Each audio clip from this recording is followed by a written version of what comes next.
package awaits you.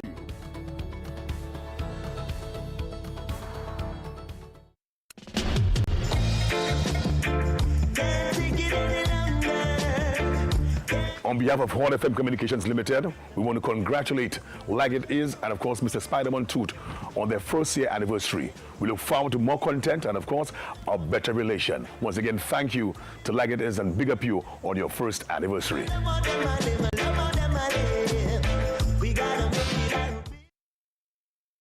Here's your guide to installing Hot 7's digital antenna. Please note that all TV sets manufactured today have a digital tuner. TV sets manufactured before the year 2005 may not have a built-in digital tuner, and you may not be able to receive our free-to-air digital transmission on Channel 7 to receive our free over-the-air digital HD TV service. Number 1. Plug your antenna into your TV set's RF input jack labeled antenna or cable in. Number 2. You will now have to scan for the digital channel. Please note that all digital TVs are different in terms of scanning procedures. The following is a general guide, but the steps or the terminology may be different for your device.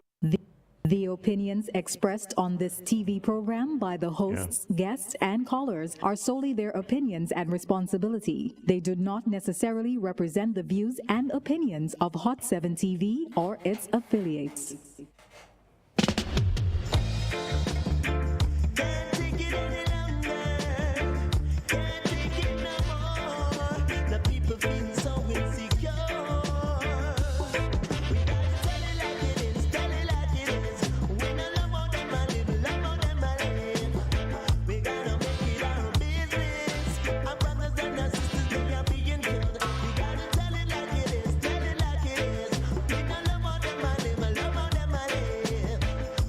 Greetings to one and all, greetings to all Like It Is supporters and fans. Ladies and gentlemen, believe it or not, it is 1 year since we've been on the air, and tomorrow actually will mark the first anniversary, but of course the show is on a Monday because we started on the 23rd of September 2024. And since this show has hit the airwaves, we actually had our first show, yes, like I said, on the 23rd. And I must say, at this juncture, a very, very special thank you to all of you viewers and listeners and all the contributors to the program, to the show Like It Is. And, you know, while we are still in our infancy, I am proud of the strides that we have made in this 1 year since we've been on the air. And first and foremost, I must say a hearty special thanks to the loyal viewers and listeners, whether here in St. Lucia, in the region, or in the wider diaspora.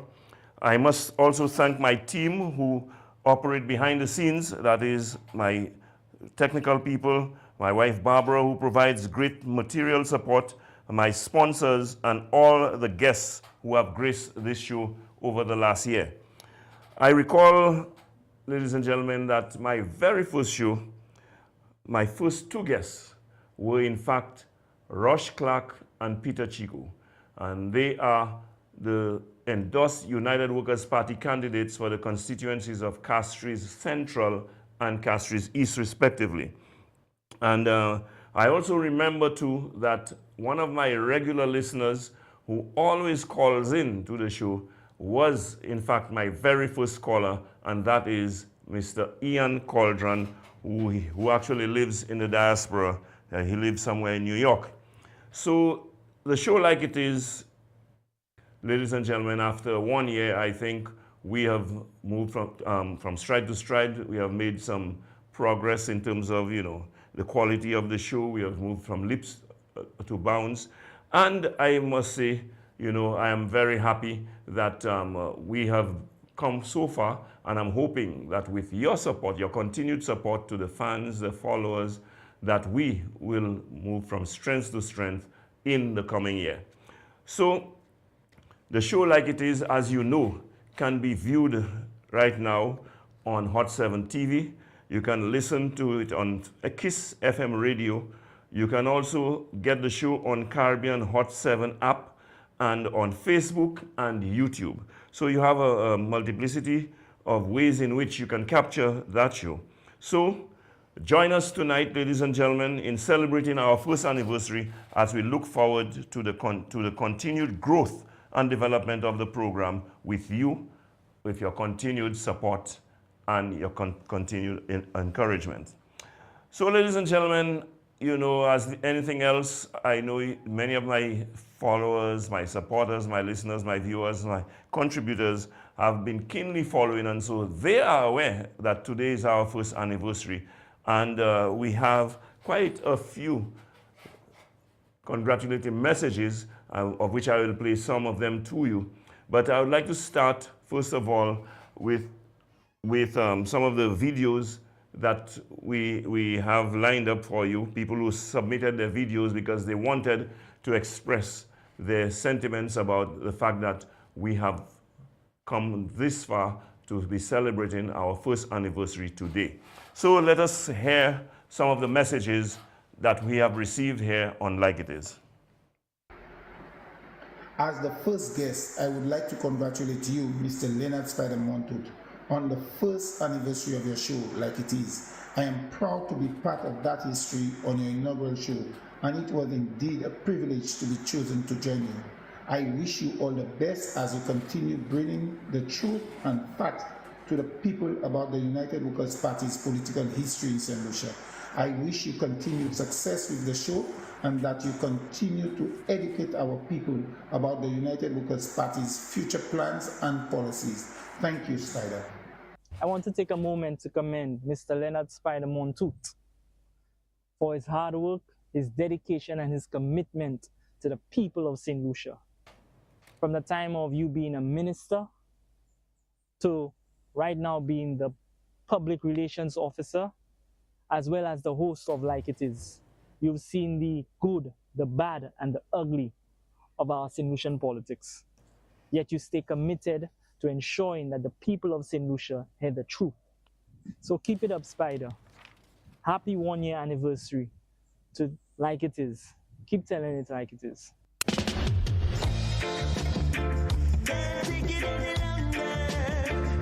On behalf of Castries East, our rep in waiting, Peter D. Chico, we want to congratulate Mr. Spider Montoot and Team Like It Is on their first anniversary.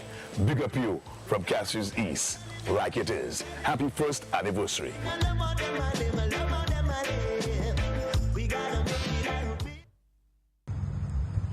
Good day, St. Lucia. This is Ian Cauldron, Public Relations Officer of the New York Flurbo Caucus, former board member of the Castries Constituency Council, and former executive member of the United Workers' Party.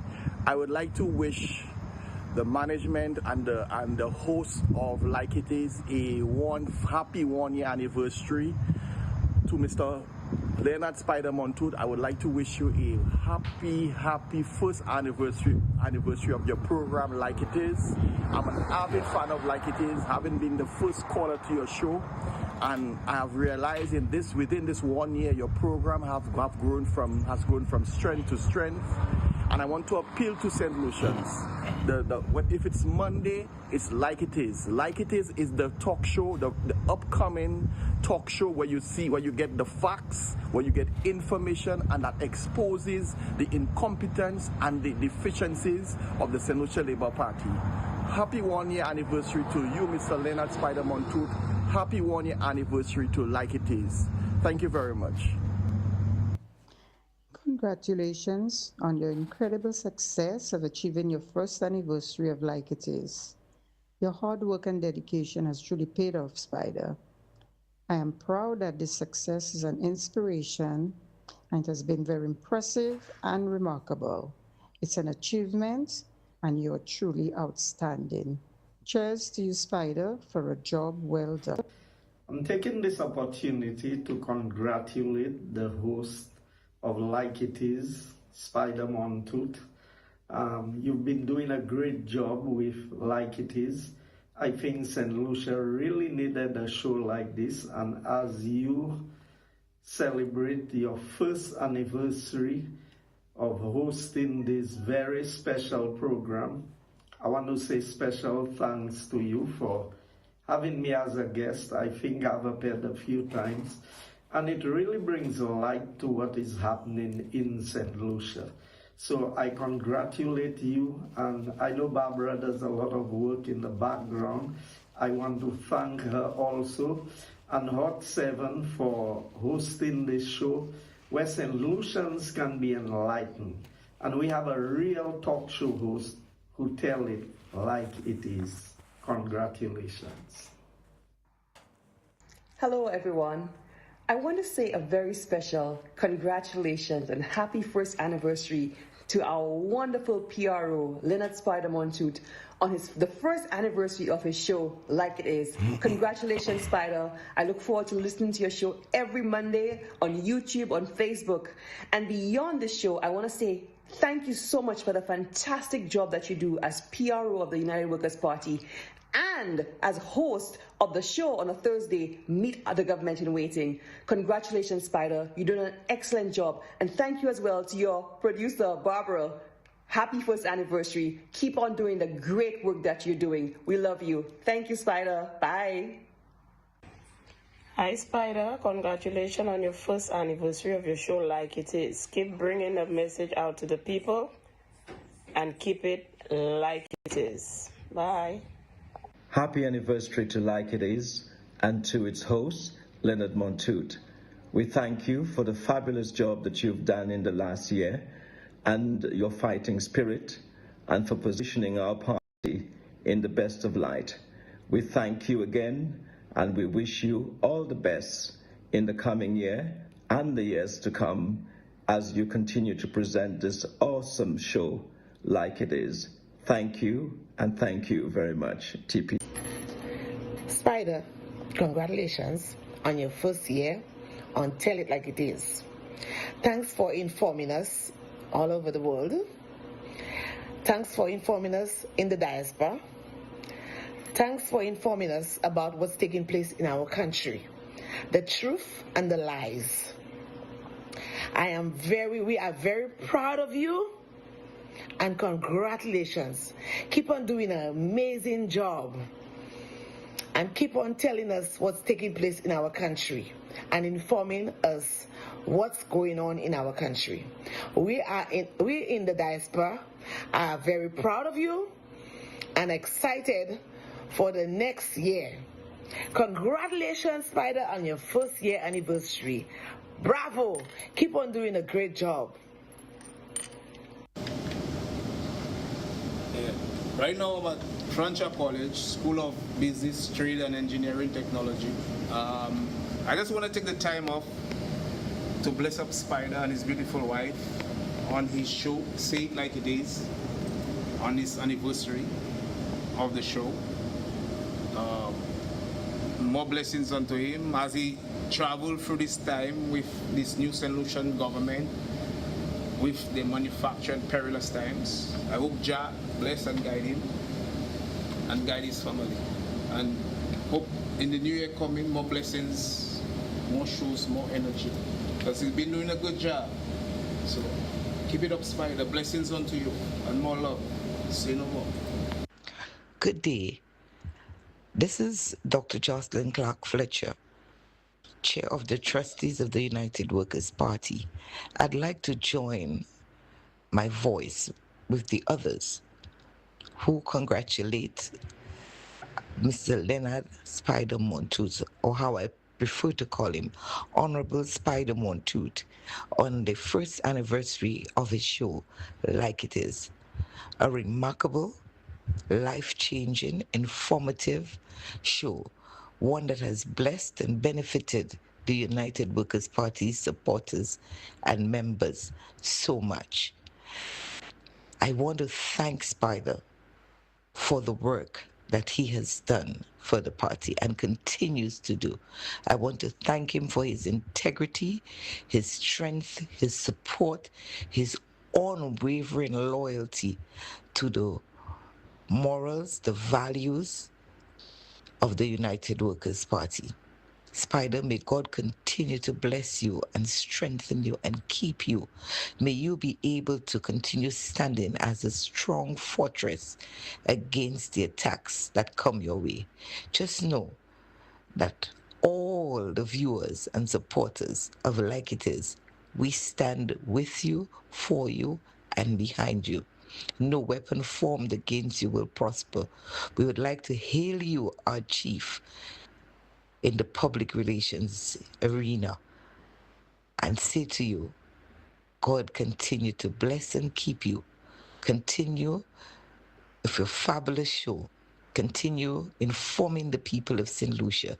Continue keeping us on our toes with what's happening around us and with us. Continue exposing the lies and deceits of the government so that people can make an informed choice for our future and the benefit of St. Lucia.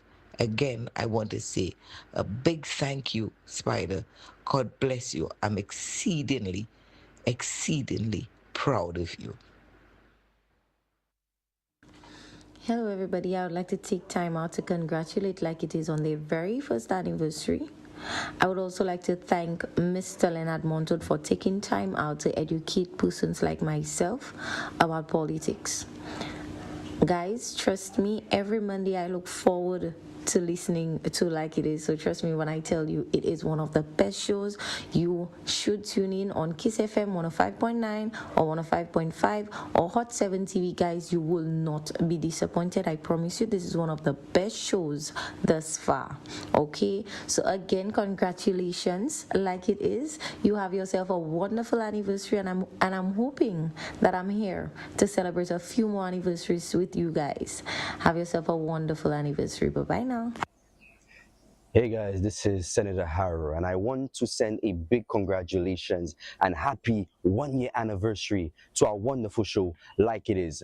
Leonard Spider-Montud, our wonderful PRO, former rep for Grizzly, and a former minister. You are doing a fantastic job of telling it like it is. Your fire is ignited every single Monday, and you continue to tell us the truth. You continue to give us what we need.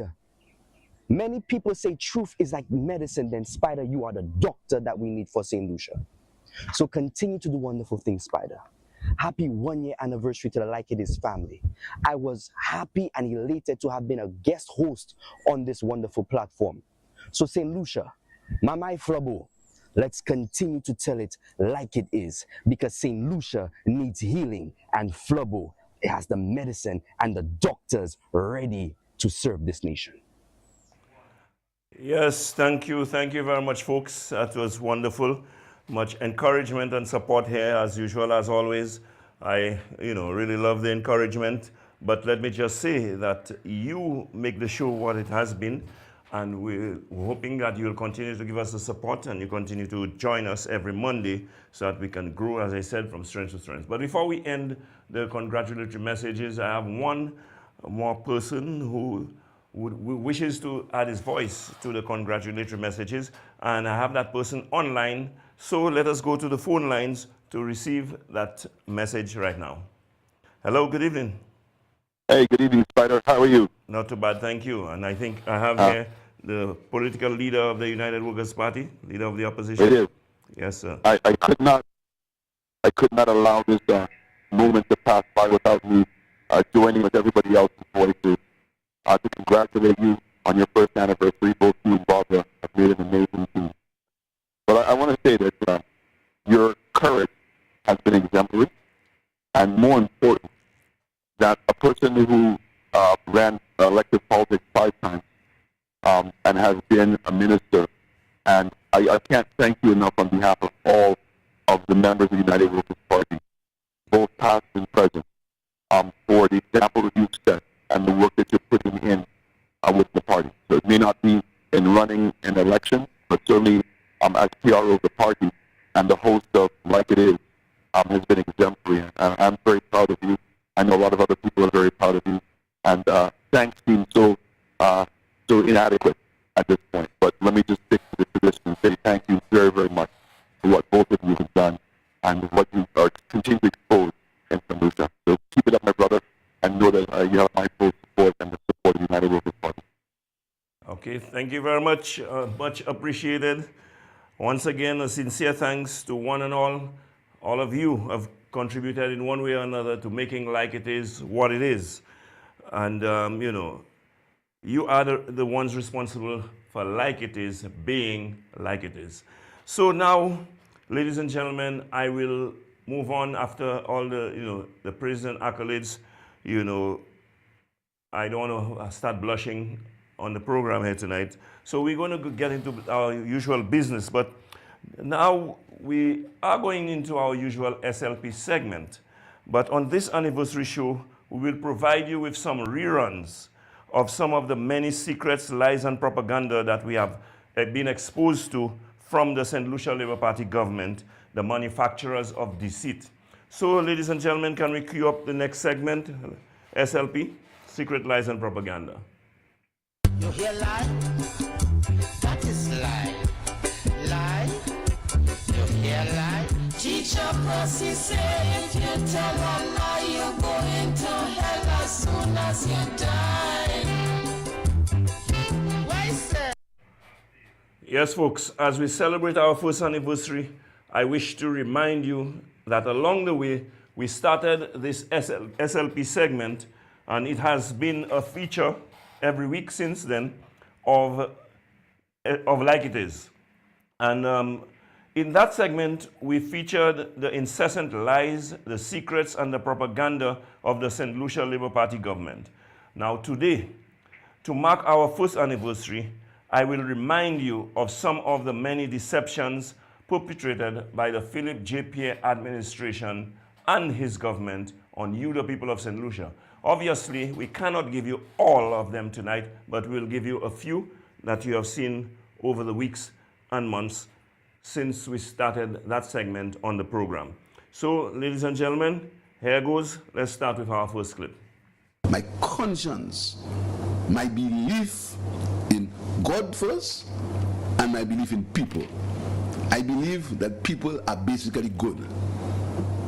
And that has worked for me in all my life. You understand? It worked for my life. So don't worry. Either once it's not true, I don't worry.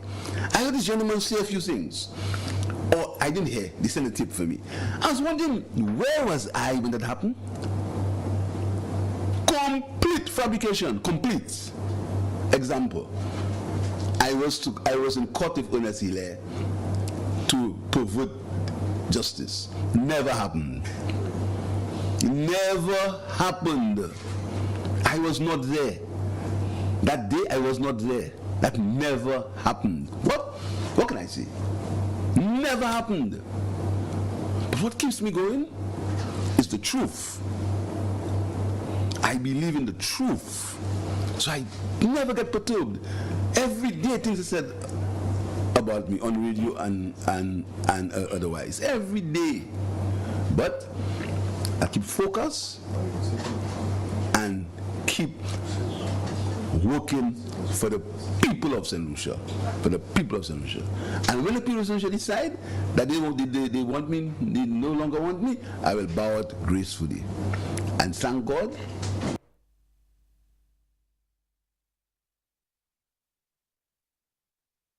Later than next Friday. Prime Minister Philip Pierre and Speaker of the House Claudius Francis were also present at the court hearing in a show of support. I was there, so it's nothing new. What I want to ensure, to show you, is that we believe that justice must be had for everybody in the country. So Dr. Hilaire made himself present at court so that the system can work. We believe that no man is above the law and every man has to be treated equally when it comes to the law. So we've made ourselves present today in the court to ensure that the system works, and we are very satisfied that the system has worked. Thank you very much, Mr. Speaker. Mr. Speaker, just to at least inform the general public that pursuant to a statement made by the Honorable Prime Minister, I want to disabuse the minds of some persons who seemingly have digested misinformation stating that as long as you are on the land for 30 years, you are entitled to that property. That only goes, Mr. Speaker, for private lands. This year, we will give everybody who is on Crown lands and who has been there for more than 30 years, we will give them the land free. That only goes, Mr. Speaker, for private land. Absolutely zero political interference in the work of the police, especially under my charge. I have not been faced with any politician or someone involved in politics giving me any kind of interference whatsoever throughout my tenure in the organization. You can put it down. Mr. Commissioner, Mr. Vungard, I am publicly asking you to intervene. You cannot have a police officer attached to special branch, access to sensitive information, always around the Prime Minister, always armed, and referring to the Prime Minister as he's a waste of space. Something has to be done with immediacy, like tonight. Tonight, something has to be done. Something has.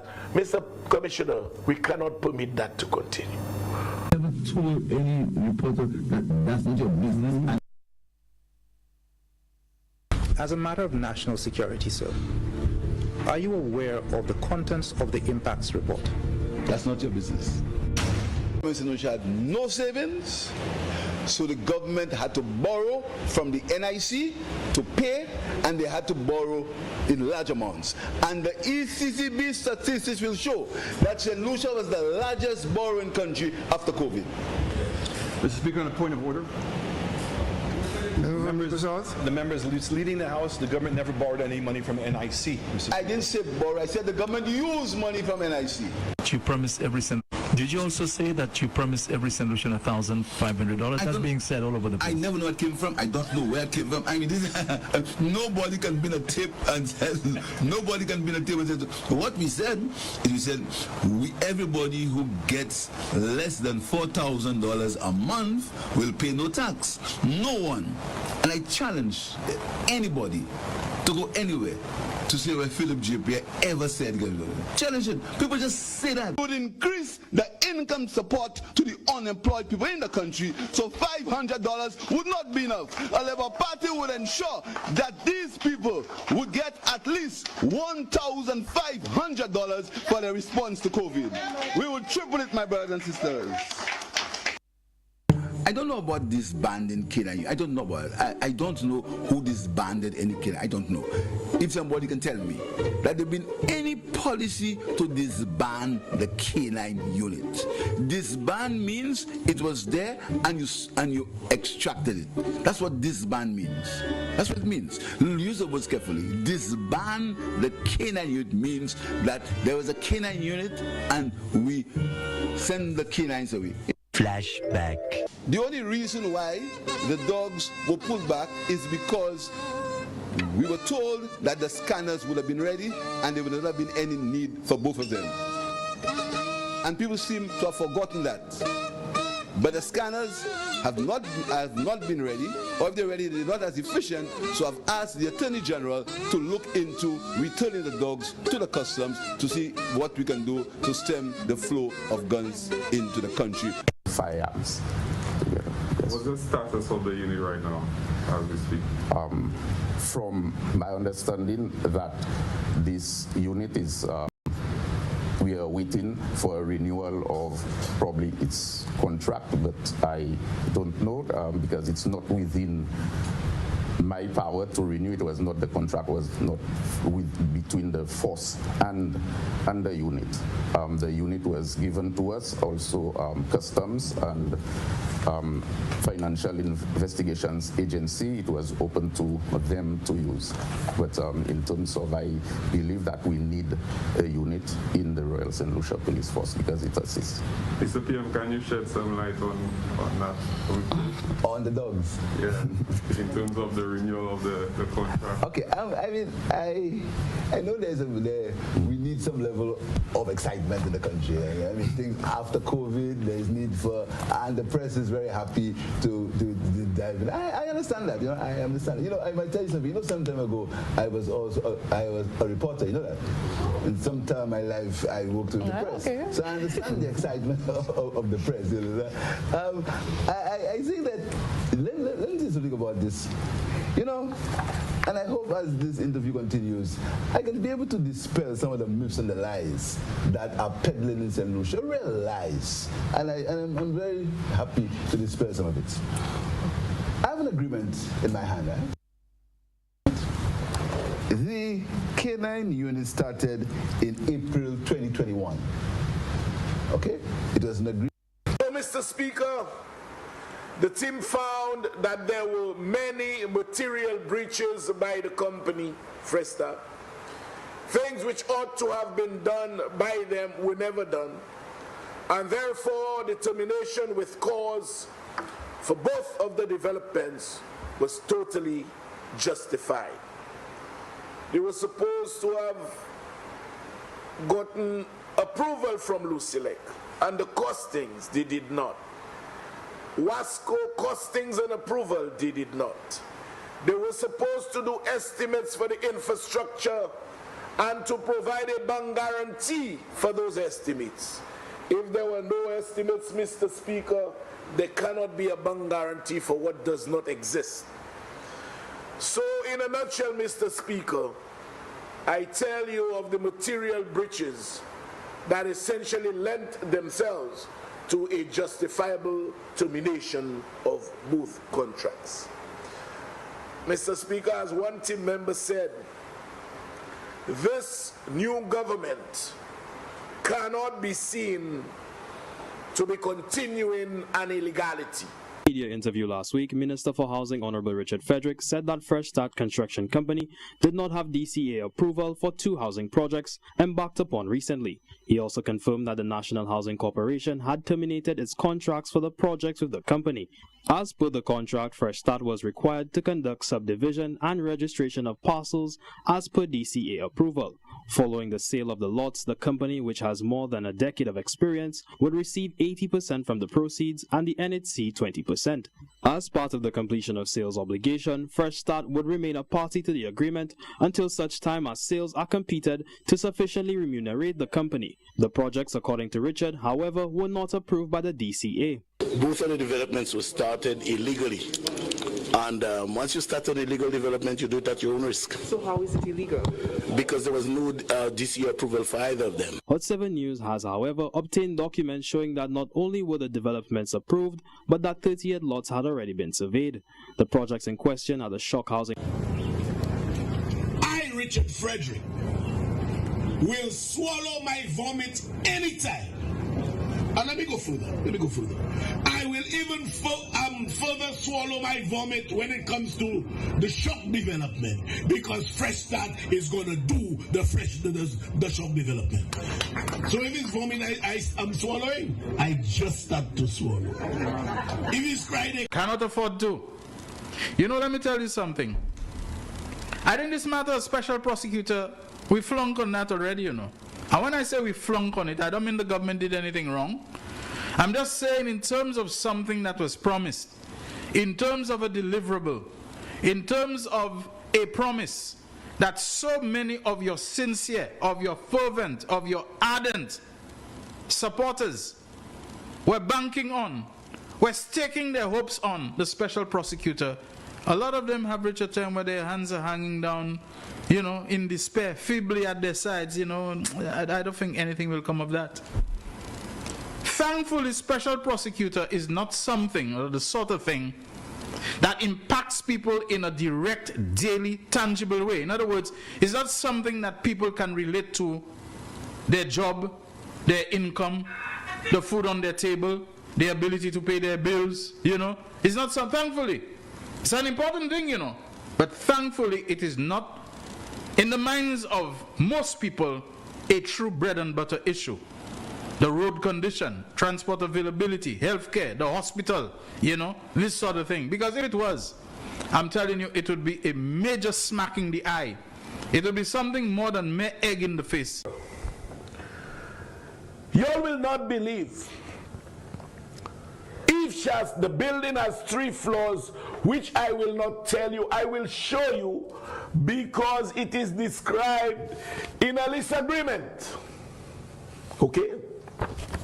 Now, Shasta said he only sold the ground floor. Okay? The question is, if you sold the ground floor, the other 2 floors would belong to us, wouldn't they, Albert? Yeah. If there are 3 floors, you sold the ground, the other 2 hours. Why then do you sign a lease renting what you say is ours?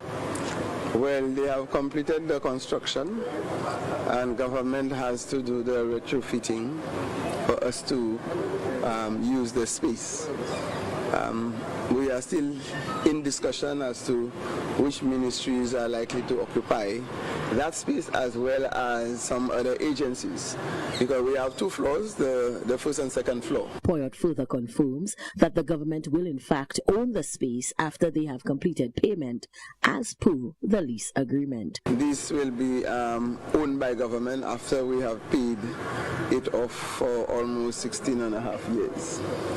So right now we have completed the exercise. The contractor has finished the construction up to where they agreed to, and government now has to take it from there in terms of retrofitting the space and deciding which agencies will occupy. Yes, ladies and gentlemen, these were just a few samples of the deceit, the lies, the secrets, the propaganda that is being pushed by the St. Lucia Labour Party government. Obviously, you know, we have not exhausted. You need 2 programs, perhaps, of just playing clips on lies that we've been told by our government. But tonight, I just wanted to highlight, you know, some of the lies that have featured on this program for the past few months, for the past few weeks. And you saw, strangely enough, the 2 most prominent liars in the government were the ones featured most. That is the Prime Minister himself, Philip J. and Richard Frederick. Of course, if you were to say, judging from all the lies that we have heard from the government on this program, you were to give a crown to one person in the government, certainly Prime Minister Philip J. Pierre would be King Liar. And of course, it would be closely followed by his right-hand man, Richard Frederick. Now, you know, you saw them there shamelessly just telling lie after lie. And what strikes me most is the way you have, especially the Prime Minister, talking about truth and accusing people of being liars and so on, while he is lying. You know, these people have made a career of being deceitful. They have made a career of being dishonest with the people of St. Lucia. And as a result of that, you cannot trust those people. And so, ladies and gentlemen, we will continue to highlight all the deceit and the dishonesty and the lies that we get from the St. Lucia Labour Party government to expose them for what they are. So this was a special episode tonight of Secrets, Lies, and Propaganda. I ask that you stay tuned, because when we return, we will touch a little on the subject of the day, which is crime, and I will also introduce to you my special guest for tonight, and that is Mr. Titus Sprayville, the endorsed candidate for Babono for the United Workers' Party. So please stay tuned. We'll be back shortly. You hear lie? That is lie. Lie? You hear lie? Teacher Percy say if you tell a lie, you're going to hell as soon as you die. Why, sir? The views of the host of this program is independent of Hot 7 TV, Kiss FM, and Hot FM Communications Limited.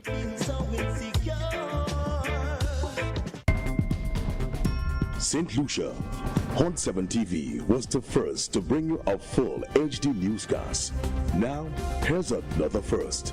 The Hot 7 Nightly News is now your first newscast for the evening in St. Lucia. You heard right.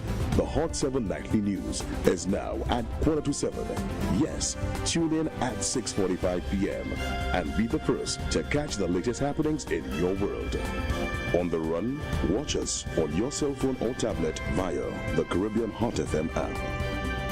Trusted objective journalism from our diligent news team. Get it fresh, get it hot. The Hot 7 Nightly News, now at 7:15. Watch us on channel 117 on Flow, channel 7 Plug and Play, or follow us on Facebook Live on Caribbean Hot 7 TV.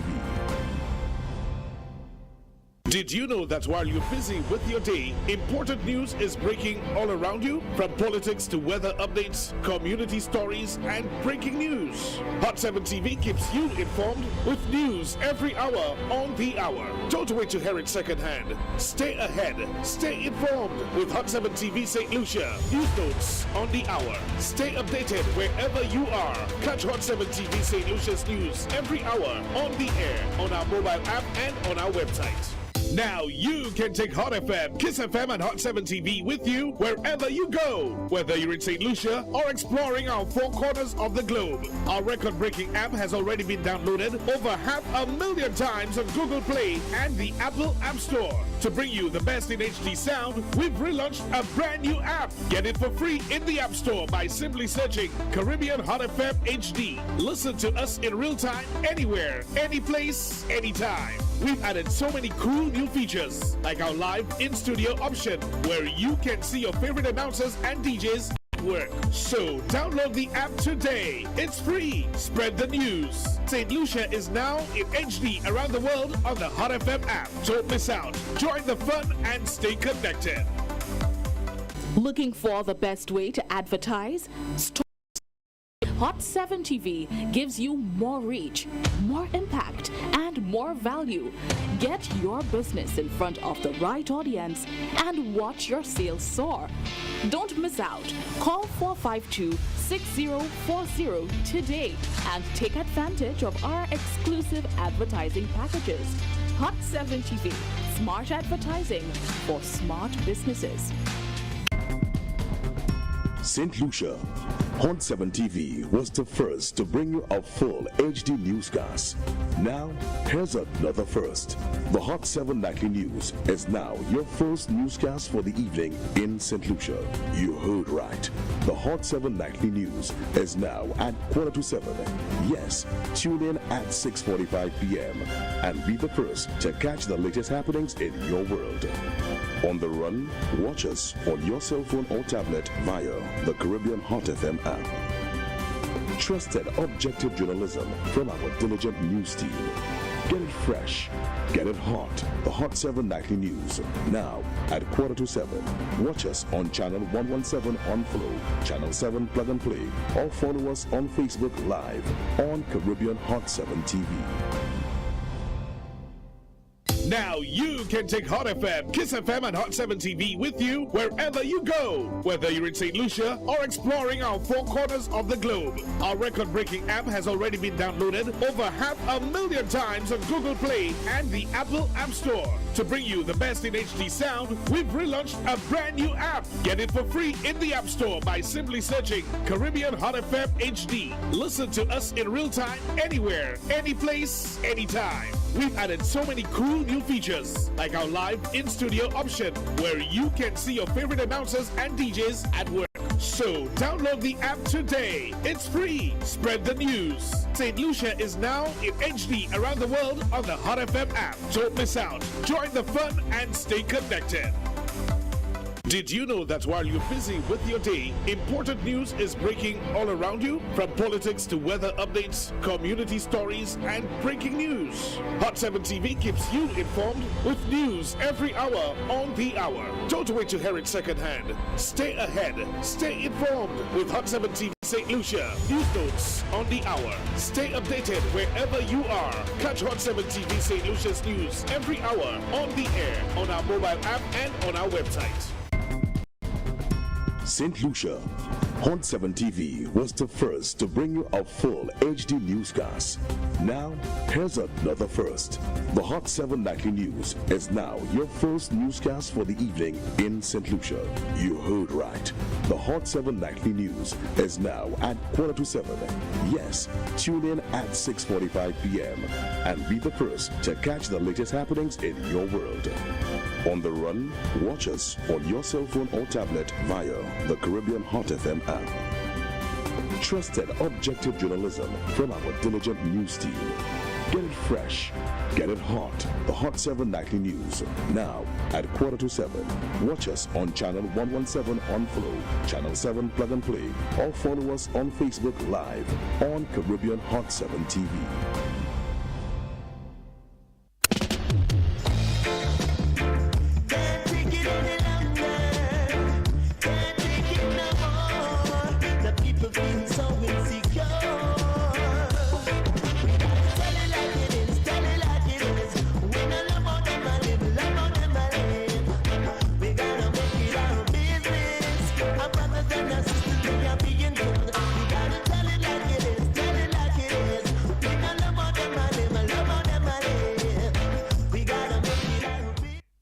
Welcome back, our viewers and listeners, to Like It Is on this, the first anniversary of the show. As you know, it is 1 year now since we've been on the airwaves, and I again want to thank you so much for making the show what it is. As I said earlier on, you are responsible for making Like It Is what it is, because you are responsible for Like It Is being like it is.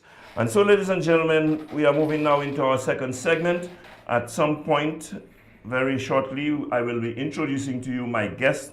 But before I do so, I just want to touch a little on the subject of the day. It seems a perennial subject, that is the issue of crime in St. Lucia. And that is a subject the government does not want to hear about, pretends that it does not exist, but it is a major disaster in our lives.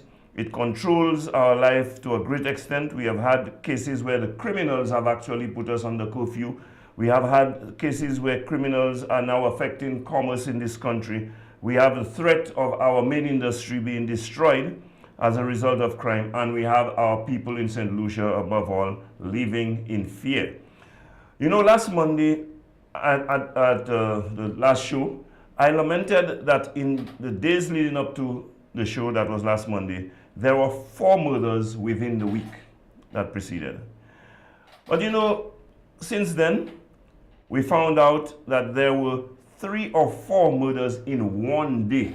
That is after last Monday's show. 3 or 4 in one day here in Little St. Lucia. You know, as a matter of fact, in the last 2 weeks, ladies and gentlemen, we have had at least a dozen murders in this country. I want to repeat that. In the last 2 weeks here in St. Lucia, we have had at least a dozen murders taking place in this country. I'm not even counting people who got shot and injured, but who survived. That is the situation that we have here in St. Lucia. Ladies and gentlemen, whether you all realize it or not, we have a country heading to mayhem. Ladies and gentlemen, who should speak remains mute. And when others speak out, you know, and share their concerns about the crime situation that is taking place in this country, they are being accused of politicizing crime.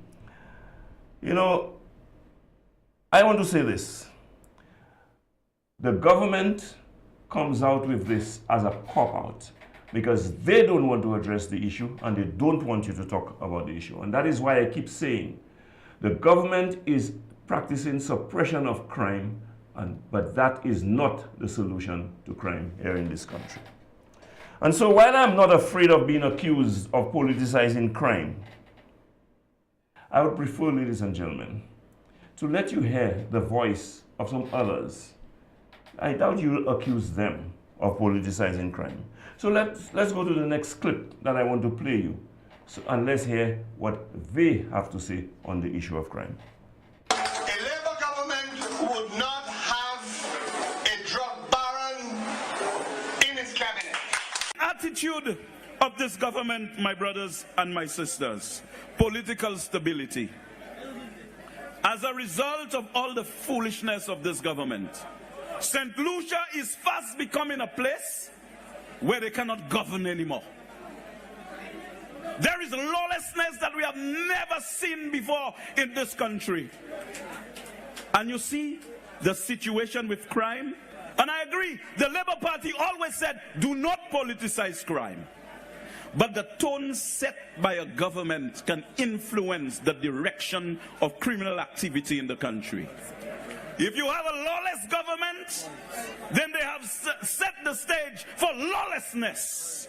And it is not surprising that we have found ourselves into that unprecedented fire of lawlessness. And the government is virtually impotent in dealing with the crime situation in this country. I almost am tempted to clap for Alva.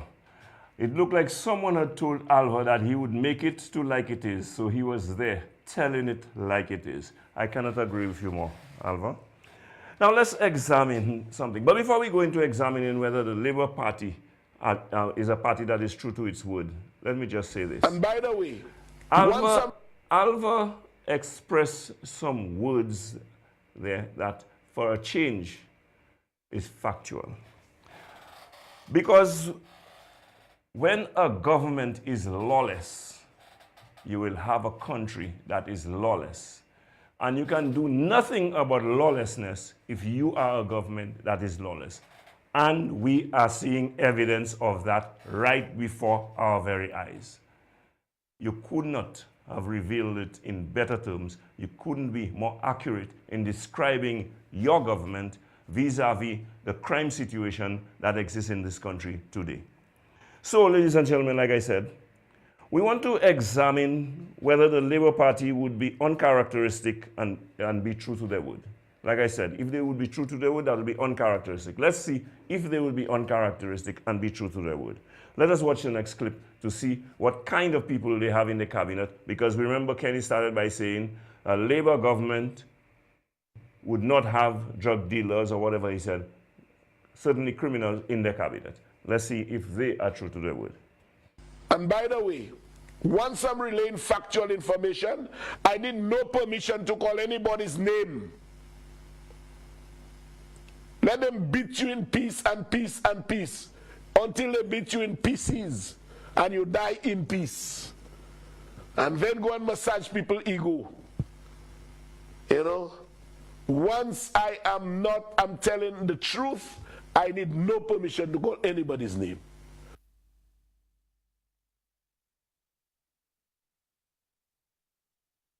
Now, let me just say this. This here was a comment made by Richard Frederick on his show. Let me remind you, Richard Frederick El Quapo is a member of the St. Lucia Labour Party government. Let me further remind you that they accused him rather of being a drug dealer. They accused him of being a money launderer. They even accused him of being a murderer. We know that he lost his visa. We know that his bank account at a local bank was closed. We know that his name is referenced in the impact report. We know that St. Lucians are terrified of that individual. And we know, by his own admission, that he is tied to the underworld because he knows all what goes on there.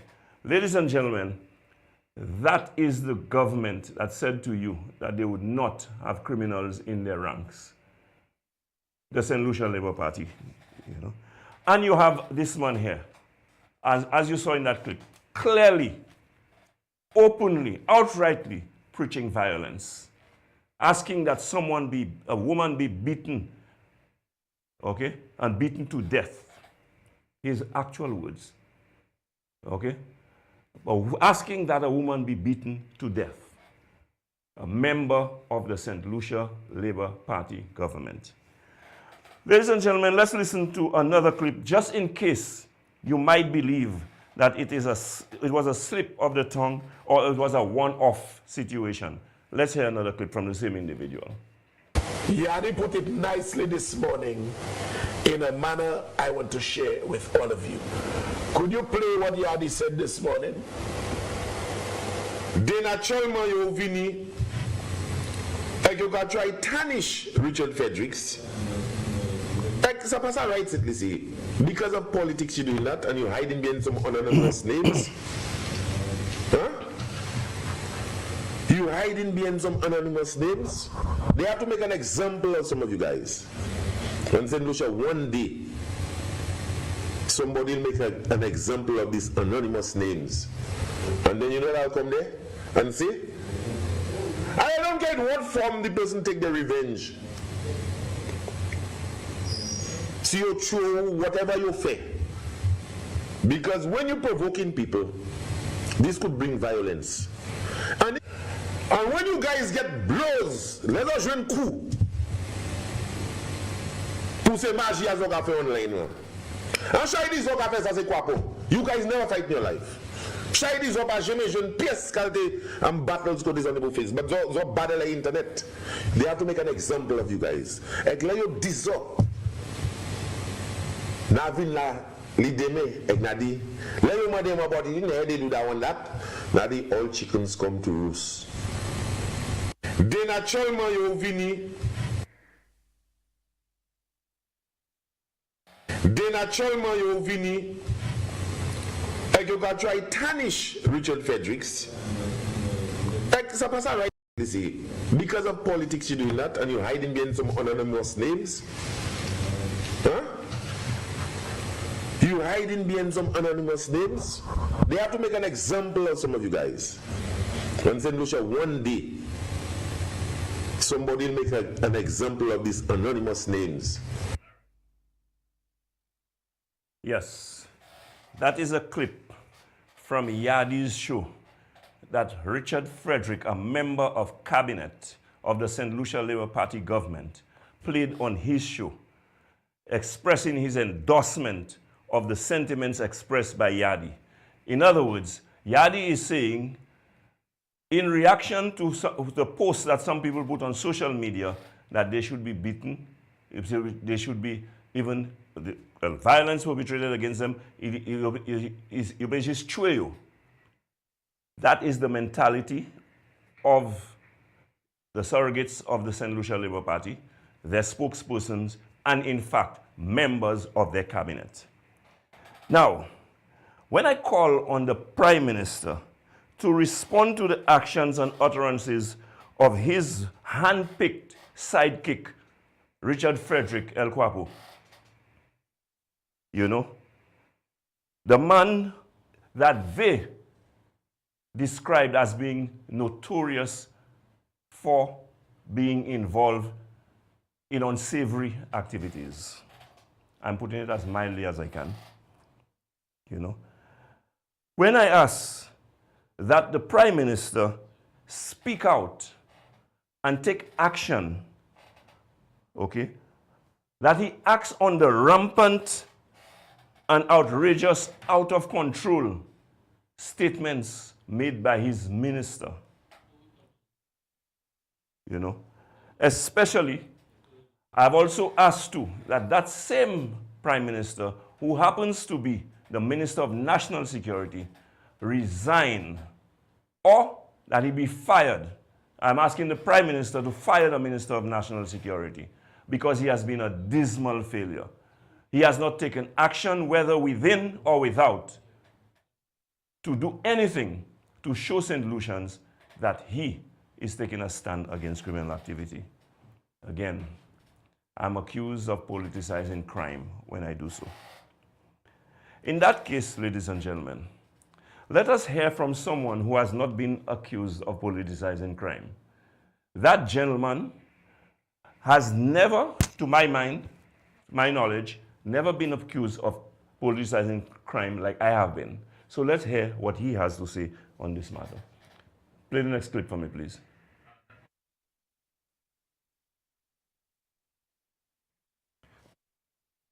With the next. Okay, I had a clip, and it was a clip with Dr. Kenny Anthony speaking on the issue of crime, but I will get it for you, and before the show is over, I will play it for you, because he had some things to say that I believe are very, very apt when it comes to what is happening today with the government of the St. Lucia Labour Party. I have to play that clip to you. However, ladies and gentlemen, while we look for that clip to bring up later, I want to introduce my special guest on this special occasion, the first anniversary of Like It Is, and he is appearing, ladies and gentlemen, for the first time on this show. I want to welcome you, Mr. Titus Brayville, the endorsed candidate for Babonneau for the United Workers' Party, to Like It Is. Thank you very much. And as I always do, I spell out the rules to my guests. On this program, you simply have to tell it like it is. The truth. Okay, so before I get into the issues of the day, this is your first time here. You hardly need any introduction, but may I just say, if you can just give us a quick history, a quick background on Titus Brayville. Well, quickly, Spider, I am from Babonneau, born and raised. I'm a St. Lucian, born and raised Babonneau, went to school, grew up in the community.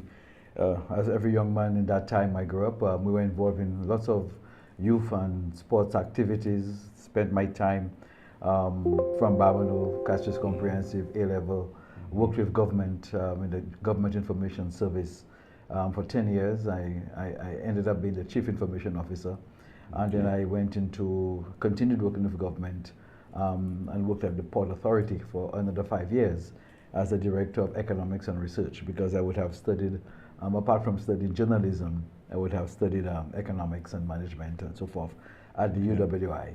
And so I would have done work with government and work as a permanent secretary for almost 15 years. And then the last 5 years I was working with CARICOM as the director of the CARICOM Single Market and Economy. Okay, very illustrious career. Yes. So yes, with such an illustrious career, as I describe it, and I cannot help but I took note that the last thing you said was that you're working with CARICOM in Barbados as a regional job. Yes. And what organization were you working with? Well, the CARICOM Secretariat. The CARICOM Secretariat, yes. You mind if I say, that's a big job, sir. Lots of responsibility. So you were not looking for a job? No. And if you're looking for a job, that certainly is a bigger job than what you get into. So what brings you to politics? No, it's all about service. Service to community, service to people. We are all born in a nation, a place on earth. Okay. And I'm born in St. Lucia. I love this country for my heart. And it's not just the land, it's the people I grew up with and the values that the people I grew up with instilled in me. My school motto, Babonneau Primary School, is for God, my fellow men, and my country. So that's the school motto. So when you are immersed in an environment like that, when you grow up with people who instill in you that life is much more than yourself. It's not about I, it's about we, it's about us. And when a society you have lived in has provided opportunity for you to have amassed a certain level of experience, and the people in your community are saying to you, we really want you to come in and help in the leadership of your community. After a while, and this is not something that happened overnight, this call has been out there from the 1990s. And I've taken my time. I had priorities, family and so. But now I have no excuse. And I cannot continue to have an excuse to stay away on the fence and watch when we have a situation like what you've described in the earlier on with respect to crime. The level of crime, and it's a small society like ours, where we are pretty much all related, and to have that level of violent, gun-related crime in particular, would almost seem to suggest as if we are in a state of civil war. And we know we're not in a state of civil war, but that the numbers with a society like ours is simply off the charts. And we go next door to Grenada, a country just like us, a smaller population, 110,000. But if you have 10 people dying in a year through gun-related violence, this is an outrage. Barbados has over 350,000 people, and I think this year they had about 40 so far about 40 murders and gun-related murders. But in St. Lucia, you're talking more like 60 something. And that is a crisis you have over as far as the Bajans are concerned. But what is more worrying for me is that we seem to have grown numb in the face of these murders. Yes. And the responses that you're getting from the government, because at the end of the day, while none of us want to politicize crime, the truth of the matter is that the government of any country, in our democratic countries, they have a responsibility. The first responsibility is to protect the citizens of that country. So it is almost impossible to remove politics from crime. Politics is about policy making, and therefore, if you are the policy makers, you have to be involved. Yeah. So I think there is no running away from it. The government has to find the solutions to protect the people of the country. It does not mean finding the solution means they only need to find the solutions. They need to find the means to find the solutions. Right. That is what is really, when we speak about the responsibility of the government. It's not just the number of men in cabinet. Yeah. It is bigger than that, but it's your ability to coordinate that defines you as being an effective government or an ineffective government. All right. And so nothing happens in a vacuum. So you're not contesting the Babonneau seat against yourself. When I, zone in on what is happening in Babonneau, you seem to be one of the politicians who is in a very advantageous, fortunate position. And I say so because you are actually running against an individual that you defeated for the candidacy of the UWP. So the man is already defeated here. So he could not make the first string for UWP, so he went to a weaker team where he was accepted. And forgive me, but that is what I observe, that is what I see. Tell me something about your opponent, who, as far as I know, was not too long ago, not just a UWP, but a UWP who wanted to contest the Babonneau seat for UWP. Spider, my approach to these things is to not so much focus on the individual, but to look at a wider system. And what is that wider system? Government in our democratic processes is really based on a system of trust. All right. The foundation of our democracy is on trust. And therefore, it is critical that anyone who puts himself or herself forward for political representation of people must be anchored in trust. Now, the difficulty that I believe the people of Babonneau have had over the new person, my opponent, is not so much the fact that he was a financial member of our branch and a member of the United Workers' Party, or that he decided to join the Labour Party. That people change their minds in life, and he has the right to change. He had in fact correctly applied for the opportunity to be the United Workers' Party candidate. Right. And it would have been the two of us. And I recall very clearly when his letter was read, I was in Barbados at the time, and I called him and I said to him, well, if you are the person that the branch choose to be the candidate, I will give you my full support. That's how I understand we do these things. But the branch decided to choose me, and he in June of this year did not reciprocate. Well, well, in June this year, we saw that he had removed himself from the party. He removed himself officially, and he became, in the process, in the space of a short period of time, he replaced the current parliamentary rep as the candidate. And what really caught the attention of many people was perhaps what he said 2 Tuesdays or so ago, when he made his maiden speech. And you see, the gentleman in question, my opponent from Babonneau, was actually being taken around the community by prominent members of our branch and our party, because they had trust in him. They saw him as a trustworthy person, a genuine person. And they were taking him around, introducing him to the community as a possible United Workers' Party representative. And he having moved across, I thought that I'm sure would have caused a bit of consternation. But what I believe has caused the greatest consternation is his declaration. When he declared that for over 20 years, he has been longing to say Mamai Labour. And that from 1987, he was in fact a core Labour person. And I reflected on that, and people have called me, many people have called me to say, but they don't understand. They say they don't understand because they said, but isn't that the same person who was telling us that they were representing, they wanted to represent the United Workers' Party?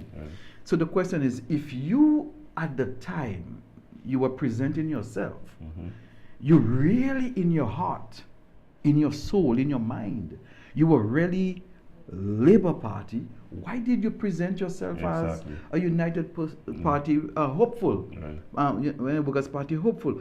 Why would you misrepresent your own self before the people? And now you want to look at these very people in their eyes and say to them, guess what? I want you to trust me. But I am really not who you see. You know, this is not good. This is not good for our politics as a country.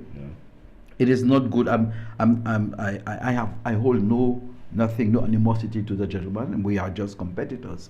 But it does not look good for the Labour Party. These are the things that breed distrust among the politicians against politicians. Correctly.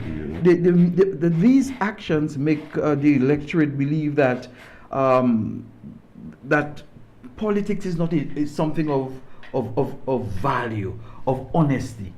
And we need to, as a country, as people involved in those things, I take this thing seriously, Spike. I take the fact that people will trust me to advocate for them, trust me to defend them, trust me to represent them. I take this very seriously. This is not a joke. People are trusting you. Now, you know, when people exhibit that type of behavior that my opponent has exhibited, there are words that describe such behavior. I don't even want to utter those words, because those words are not savory words. You know, I would prefer tonight not to say what the English language describe people who behave like this are. I will let the listeners and the viewers research in the context and find out what those words are. But this is not good, and I would hope that the Labour Party reflect quickly and deeply on the matter. And in fact, if this is the new standard bearer of the organization, then it does not put much confidence in the young people. What is the example we're setting for the young people? So these are some of the immediate concerns that I thought, you know, as you asked the question, came to me on the matter. Well, you know, Titus, that is why I always quote Albert Einstein, who once said that whoever is careless with the truth in small matters cannot be trusted with important matters. Now, if this guy is presenting himself to the electorate and representing himself already from the onset, can you trust this guy when it comes to the important matters of your livelihood, of your future, of your well-being? You know, because when you talk about representation, that's what it is about. You know. Yeah, this is the thing, and you know, these things can become very nasty very soon for the individual. Now, the process that we're engaging is a process of building confidence and trust, and I don't know how far that will go where he's concerned. But certainly, if a person decides to align themselves behind that value system, it speaks a lot about the person himself who is going to align behind that. And we have a system in Babonneau where I understand that the gentleman who was involved in distributing government vouchers to people. No, I've heard that as well. I couldn't believe that either. Yeah, but you see, before I say much, I want to ask you, And the reason why I'm asking you, I expect you to know a little more about him than I do. So, which government agency does he work with? Is it like SSDF, No. Ministry of Social Transformation? No, I mean the officer, the gentleman is, as he stated, a retired teacher and principal. He's not a government official? No, not so a how government he comes about, how he got to be distributing vouchers? But I think we have a bigger issue, Spider. I'm the one really want to focus on the gentleman. In truth, I really want to focus more on a more fundamental issue, the principle. If vouchers, right? Government vouchers, and you are Minister for Social. That's correct. For That's equity. why I'm alarmed at what you just said there. These are tools to provide assistance to those who are not able in our society. Vulnerable people. Persons we might go through. People facing emergencies. Emergencies, or if as a nation we would have faced a COVID environment. That's right. Those vouchers come in. Hurricane, something. Correct. Yeah. But now this seems to be what is distributed, and very, very seriously, some of this is being distributed by sitting parliamentary representatives themselves in the person. Right. Now, I know that there is no policy issue associated with a distribution of voucher. So why would a politician be involved in an administrative function? That's right. That's From the moment you see a politician involved in an administrative function, you have to ask some questions. Yeah, and the process is immediately politicized. It is politicized. And number two, Titus, I just want to say this. Serious issues. I want to say this before our listeners and viewers are wondering where we're going with this. Those vouchers, that's my tax money. Correct. And if you as an individual, I'm talking to you now, Titus, as a politician, as an individual, distributing in the absence of any emergency, not having any special program, for that matter, as you just quite rightly indicated, you're not supposed to be involved in any case in this administrative process. That means you're taking the state's resources to buy votes. That is what is happening. Because the purpose of, again, we go back to why we have governance and good government. Yeah. The state separates policy making and administration. Right. The political directorate is responsible for setting the policy, approving the regulations and the rules and all that is supposed to go with that. Right. And they actually hire and pay, the state pays for persons to implement the policy. So if there are rules and guidelines that guide how vouchers are to be distributed, the politician from Prime Minister down have no direct responsibility for the distribution of those things. Because here is what happens. From the moment you involve a politician in distribution, some member of the community, of the society, could say, I was discriminated against as a result of politics.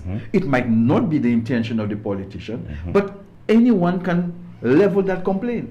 So why would a politician want to find themselves in that situation? Well, because they want to buy votes with taxpayers' money. And if that is the case, then it goes against the fundamental issue of trust that we need to have in our political process. And it deals with the issue of governance as well. Absolutely. You know, I mean...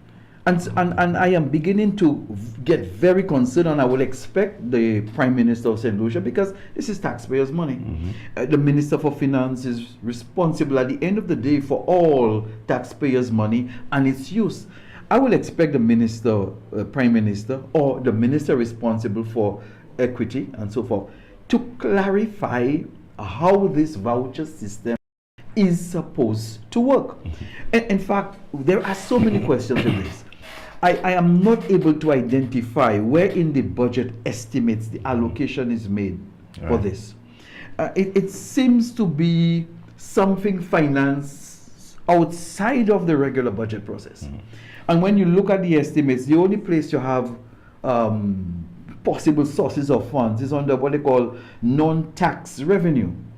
And then when you begin to dig deeper and you ask yourself, what are our sources of non-tax revenue? One of the areas that emerge immediately before your face is CIP, the Citizen by Investment Program, and the funds that are supposedly available there. Because you see, the government under Philip J. Pierre has embarked on a deliberate program to buy votes, and I'm going to say it clearly, to buy votes.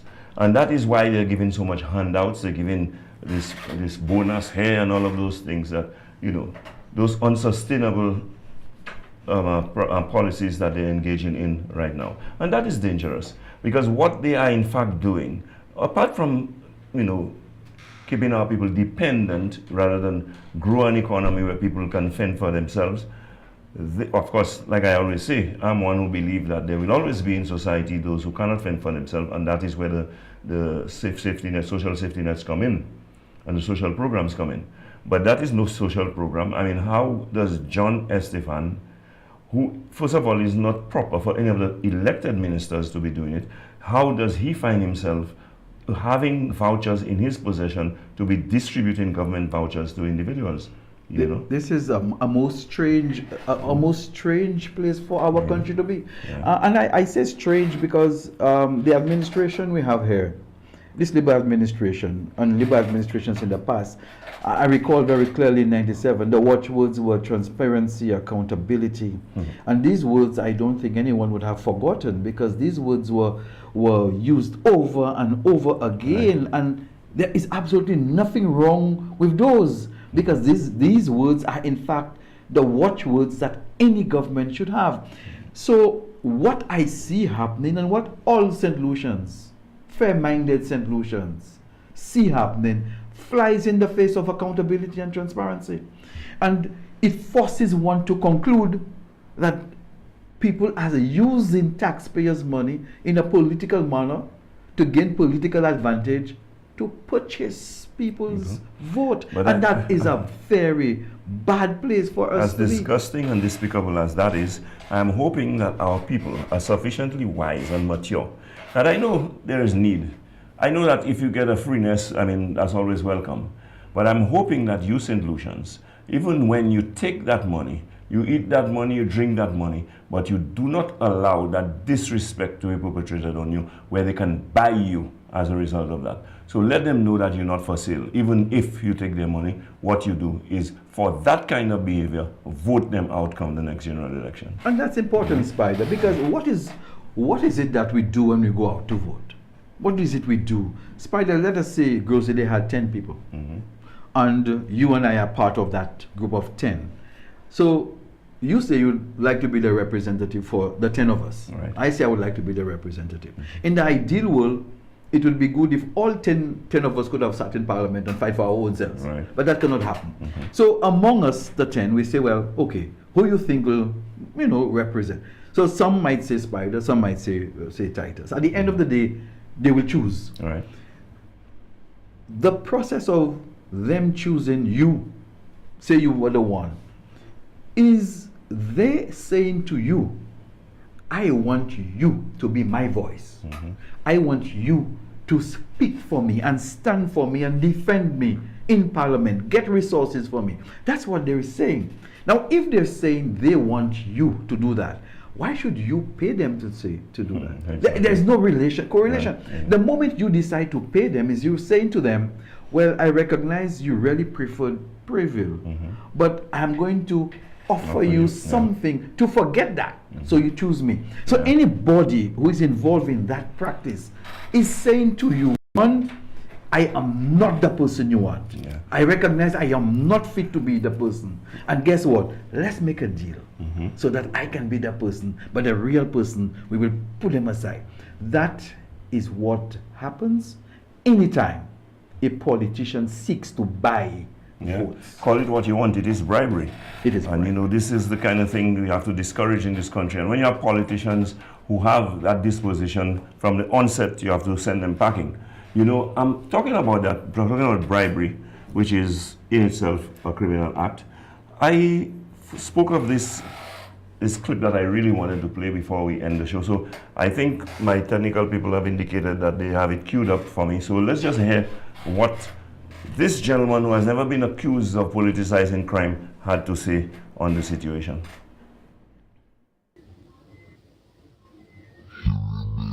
Silent.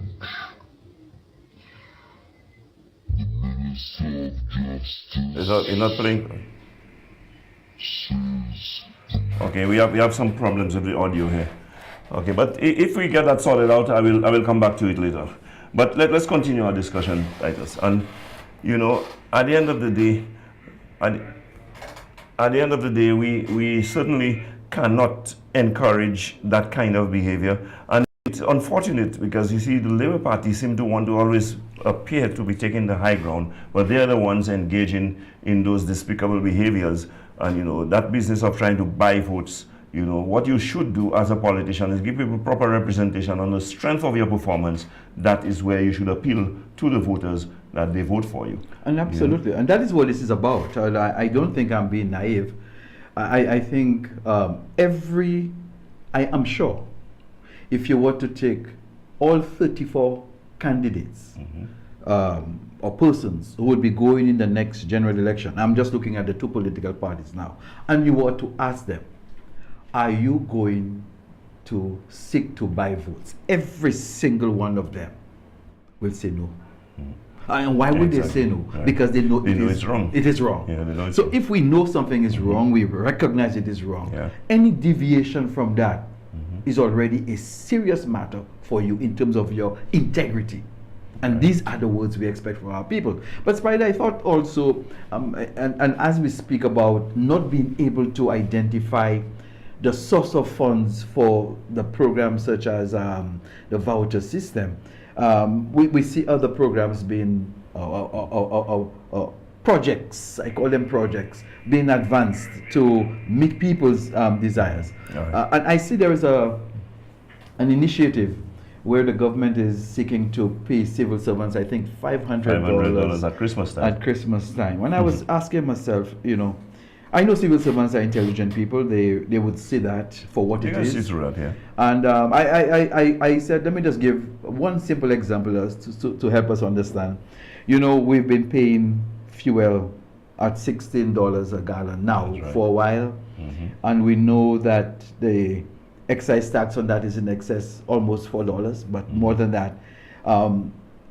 That same fuel that we pay $16 for could really be sold to us at anywhere between $13.50 and $14. If you look at what is happening in Dominica, they're selling their fuel is sold at $13.59, say $13.60 a gallon.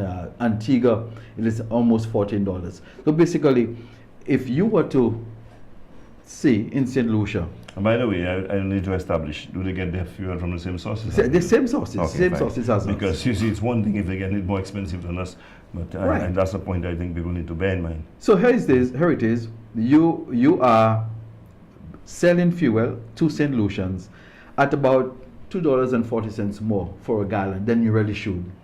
And if you were to take a regular car, say 10 gallons, say a vehicle holds 10 gallons when full. Right. If you fill your vehicle, you are paying $24 more than you should. And if you fill your vehicle twice for the month, you are paying $48 more than you should. Right.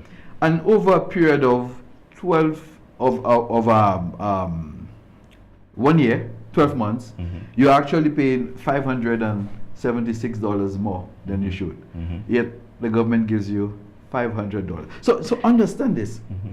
You are paying more. If you are a civil servant and you own a car, you are paying $240 more compared to the Dominican guy. You're paying $240 more than you should. I mean, $2.40 more on every gallon than you should. And therefore, at the end of a month, when you fill your tank twice, you're paying $48 more than you should. At the end of a year, you're paying $576 more than you should, and the government comes and gives you $500, and somehow you should be very happy that you've been given that. Now that's interesting that you made, that you worked out the maths on that one and so on. But what about the 2.5% I'm paying on? I have not even factored that one in. I just gave a very simple one. So in other words, it's our money that they've taken from us and giving us some of it back. in return for our votes. And you don't own a car. Yeah. You don't own a car, but you're getting $500 at the end of the year. Do a simple exercise. Just take a basket of goods that you shop every month, a basket of goods. Apply the health and security levy on that. Then you look at that for 12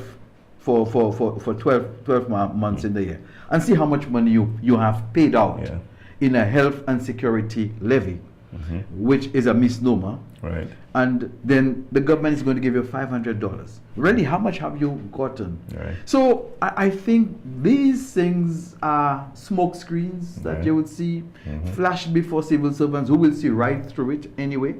They recognize that they have been given nothing. In fact, the government has taken more from them than has been given in the case of a 10-gallon vehicle, a vehicle with capacity of 10 gallons.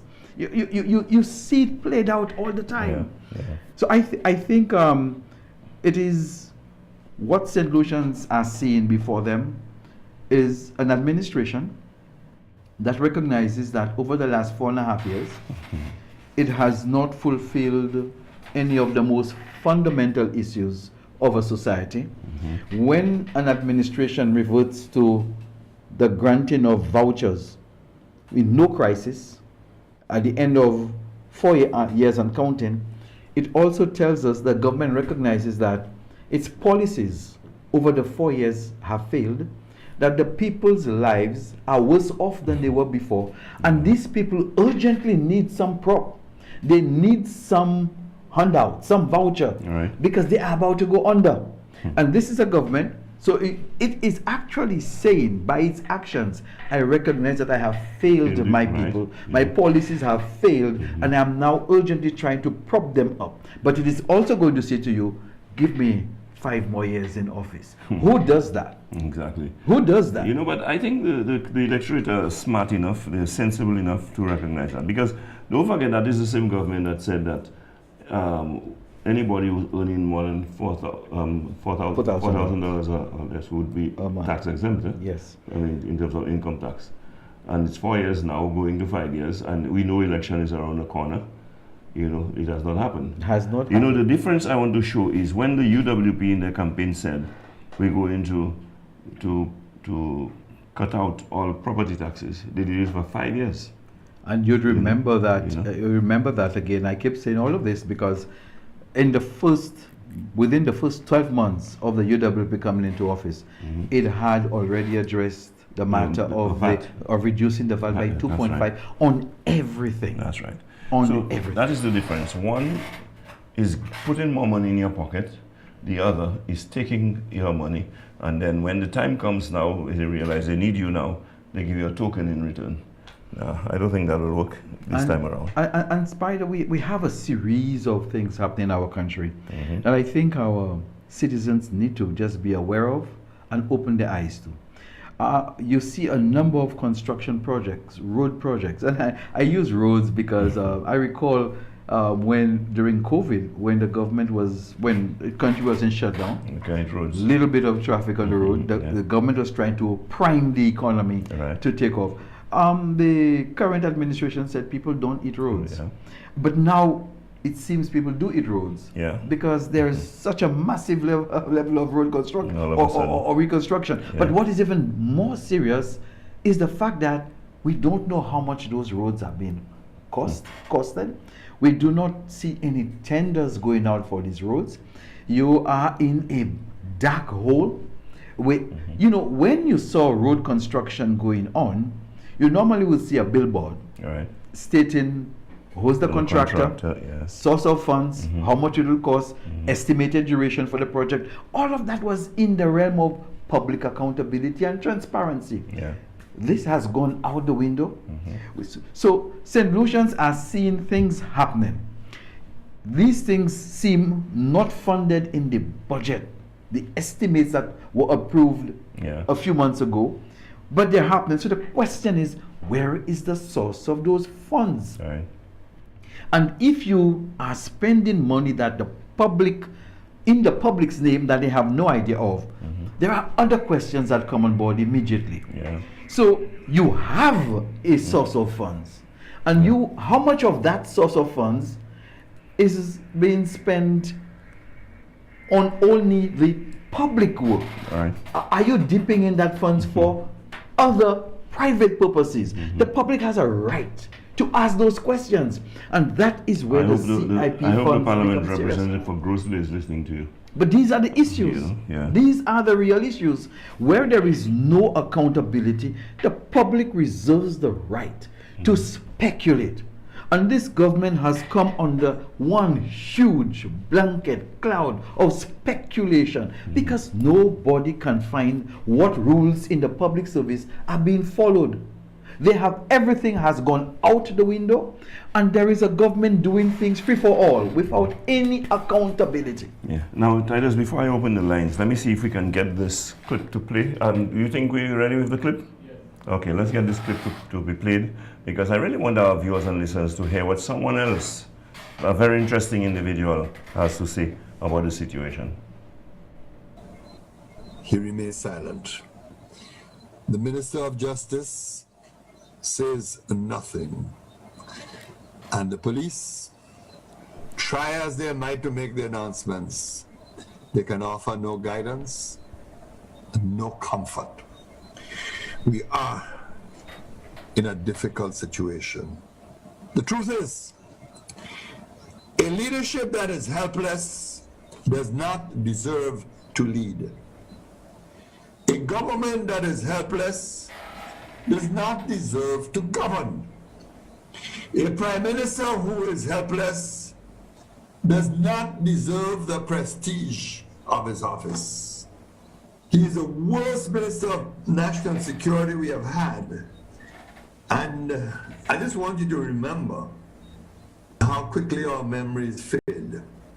That Yes, I really wanted our listeners to hear that. Is that a commentary by former Prime Minister? Former Prime Minister Dr. Kenny Anthony. Parliamentary rep for South. South. And his words are, a leader that fails to lead does not deserve to lead. A government that fails to lead does not deserve to be in government. And a Prime Minister who fails to lead does not deserve the prestige of the office that he holds. Very apt, very applicable. I am sending that message to the current Prime Minister, and that's what his predecessor thinks, given the situation as it exists with him right now. But, okay, because he has failed as a Minister of National Security. But this information coming from former Prime Minister Kenny Anthony is a very serious indictment. It is. Because the Prime Minister would have had responsibility at the end of the day as a Prime Minister for national, at the end of the day, whether you hold a portfolio of national security or not, the safety of your people is the most important thing. And therefore, when he's making that statement, he's making that statement from a considered perspective. Now, if St. Lucians are listening, and I say so because I don't think Prime Minister Anthony has anything to prove again, former Prime Minister. He has nothing to prove again. When he's speaking now, he's speaking freely. He's speaking his conscience. He's basically telling it like it is. And so when he's doing that, I think every St. Lucian of sound mind, conscious of the value of life, should be taking those words very seriously and should be acting on the advice that former Prime Minister Anthony is providing to all of us. That's correct. That's correct. Yeah, but I think I'll open the line now, Titus. For the benefit of my viewers and listeners, our landline is 4500777. Again, 4500777, and our WhatsApp number is 284-3499. Once again, 284-3499. So the lines are open. You may call in on this, our first anniversary of being on the air. Like It Is invites you to call in and tell it like it is. If you have a question, a statement to make, or some words of encouragement for my guests, as you know the rules, be polite to my guests and do not attempt to take over my show. So before the callers come in, Spider, one of the things we can promise the St. Lucians, all our St. Lucians, is that we will be taking a very close look at the CIP. Okay. And we intend as an opposition to appear on forums such as this. That is comforting, yeah. To explain to St. Lucians, to the best of our ability, based on the information we have, what is actually going on with the CIP. All right. Okay, I think we have a call online. Yes. Good evening, caller. Welcome to Like It Is. Please go ahead and make your contribution. The Honorable Spider Matut. Yes, good evening. And good evening, my brother Titus Bayfield. Good morning. Good evening. And I have a wealth of love, a wealth of admiration, a wealth of respect. This is the Golden Dragon. I'll make 3 quick points.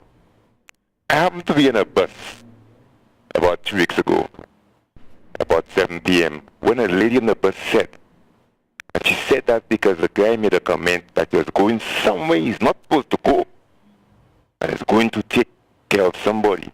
And the lady saying, but you're saying that somebody on the bus might call and say you come in, and they might take care of you before you get there. Before you leave the bus, they might take care of you. And when the guy came off the bus by the airport, the lady said, imagine the same person who's telling you, let's make peace, let's have a peace treaty. It's the same person that gave him the gun for the killers to kill each other. I was shocked. And that's a young lady about 25 years old who's saying, the same person that's telling you, let's make peace, let's form a peace treaty, let's get the guys to play football together and make friends. It's the same guy giving the guns to kill each other. First point. Second point. People getting killed, young guys getting killed, nobody saying nothing. But they kill a big boy and the PM came and said something, you know. They kill a big boy in Masha. I think he's a big boy for big business. And the PM came and talked. But when they kill the little boys, nothing has been said by the PM. That's 2 points. And the third point, I was in town and I stopped by the building of this I call it Hall of Justice. I said, can I see the boss man? The boss man is not here, he's in Jamaica, but I'm in charge. I said, sir, if you're the Prime Minister of St. Lucia and you're building a Hall of Justice, where would you build it? The Port Prisons is down by Bexar. And this is your capital city, where you have your banks and your main businesses. Where would you put the Hall of Justice if you had to build it? You see, obviously, put the Hall of Justice between the capital city and Bodile, which means he put it somewhere in Calisac. Or also, he would put it in the center of your capital city. Imagine a man who's a project man is telling me he would put the Hall of Justice between the capital city and Bodile. That's somewhere in Calisac or also, not in the center of your capital city. Madness. This project has to be stopped immediately. And this guy, El Federico, or the one they call El Papo, is the one behind this thing. Okay, caller, let's try to wind down. Let's not make it too long. In town. Madness. Thank you, Spider. Thank you. All right, thank you very much. Yeah. And, you know, that is why we have to be very careful who we vote for, because at the end of the day, they dictate to a great extent the trends and what happens in a country. And when you have people who do not have the legitimacy and authority to speak on certain subjects, you know things can go haywire very easily. Yeah. Do we have another caller? Yes, we have another caller on the line. Good evening, caller. Welcome to Like It Is. Please go ahead and make your contribution. Tell it like it is. Yeah, good evening, Spider. Yes, good evening. To you guys. Yeah, I've been listening to the show, and happy anniversary on your 1-year show. Thank you very much. Thanks. More blessings, you know. You've been doing a great job. And more blessings, and I know you as an honest person, and you try that. I never see no negative energy, so big up yourself. You know. So yeah. So I talking on the policies. Like I've been listening to you guys, and I feel some things we shouldn't take for granted when it comes to leaving to the public and say, you know, judging the public on making the decisions. I think a lot of public people do. I think a lot of more groundwork need to be done too, because you just being out there in the shows and saying and being out there and saying yes, the public's no. I think more groundwork is very important. going out there, meeting the people, see what they're saying, changing their minds. Because you being on thing and say it out there, it's not gonna happen. Because we know how St. Lucia is, and the illiteracy is very high. People are easily being bought, you know what I mean? For like nothing. So I believe groundwork for somebody to win you need a lot of groundwork. Groundwork, you need to meet the people, talk to them. Groundwork is very important. Because even when you watch, okay, in war strategies and what they, you see guys have planes, they go up there, but guess what? Military gotta be on the ground. Marines gotta be on the ground. Groundwork is very important. Because you could do it, but if you cannot do the groundwork, you cannot win. Groundwork is important. And listen to Kenny Anthony. I think you guys interpret it right. Because yes, he's a former prime minister, but is he still a member of the Labour Party? So all of this, you gotta clarify. So you should say, still a member of the Labour Party, don't have former prime minister and a member of the Labour Party, still don't have confidence. Don't have confidence of his member, his member being leader of the St. Lucian government. Okay, caller, let's try to keep it short, caller, so we can get a couple more callers. Oh yeah, no problem. But I think it is deeper than that. But anyway, I appreciate that. All right, thank you very much for calling. Thank you. Yes. Yeah, and I just want to point out to our technician, the calls are not very crisp. You know, I'm having some difficulty making out everything that the callers are saying. Yes. Yeah. Do you have any caller on the line? No. You know, so I think, you know, what we have to, you know, explain to our viewers and listeners is that governance is a big part of how your country is run and what happens in your country. And when you have a government that seems to be so incompetent and impotent when it comes to crime fighting, like you started off by saying that is one of the primary responsibilities of a government, and I share that view strongly, you know, because nothing will thrive if you do not have security in your country.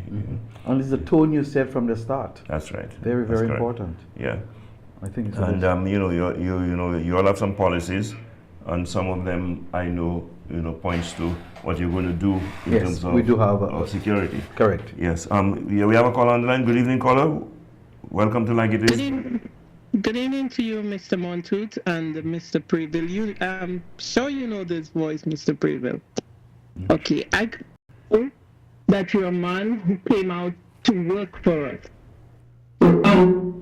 Question: what is your plan for Barbados?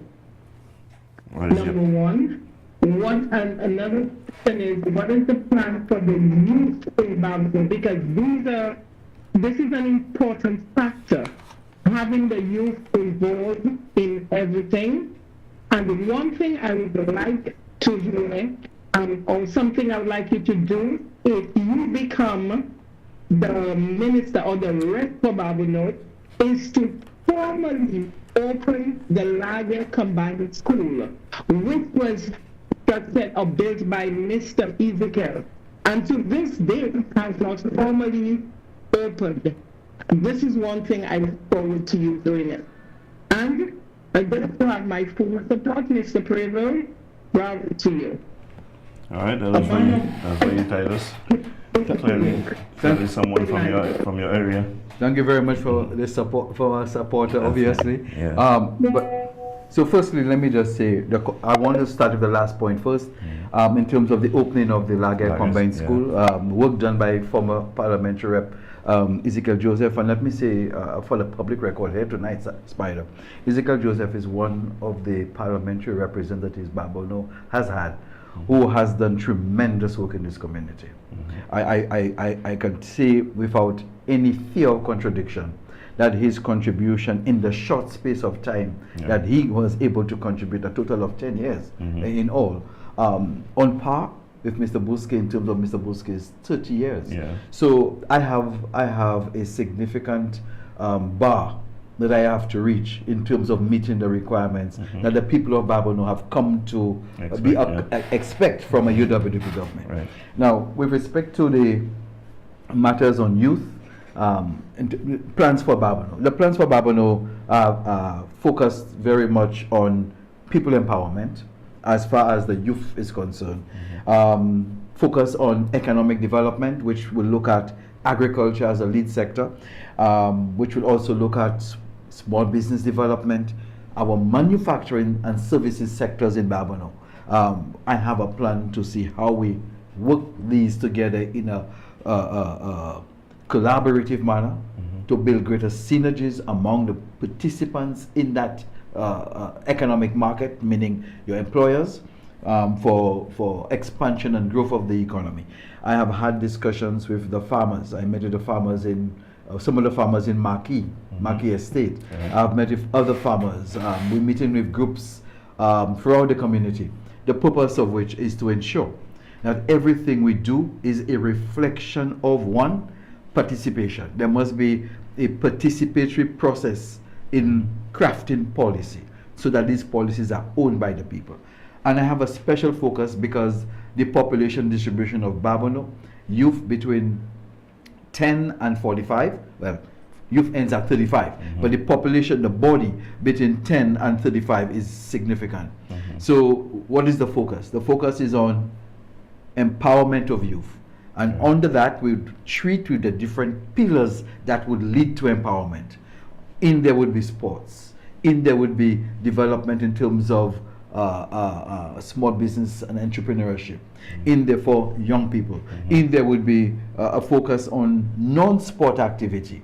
From afternoon, after school support for homework and education, to persons who have an interest in hiking or an interest in debating. So our focus is on ensuring that we develop a community in a holistic manner. But very importantly, Spider, before we take the next call, once we would have one-day election, I am not going to have a constituency office. I am going to have a community office for the parliamentary representative. The word constituency connotes some political division. I am not interested in political development. I'm interested in community development. So the whole posture is one of, let us now build the Babonneau community, not the Babonneau constituency, the Babonneau community, which means bringing everybody of goodwill together. So you'll not be focused on protecting the victory. I am not protecting the victory at all. No, and I never understood that phrase, protecting the victory, which is another matter we can come to after the call. All right. Okay, we have another call online. Good evening, caller. Welcome to Like It Is. Go ahead, make a contribution. Tell it like it is. Yeah, come on. We cannot hear you. That's the quality is poor. We can't make out what the caller is saying. Sorry, caller, we can't make out what you're saying. Yeah.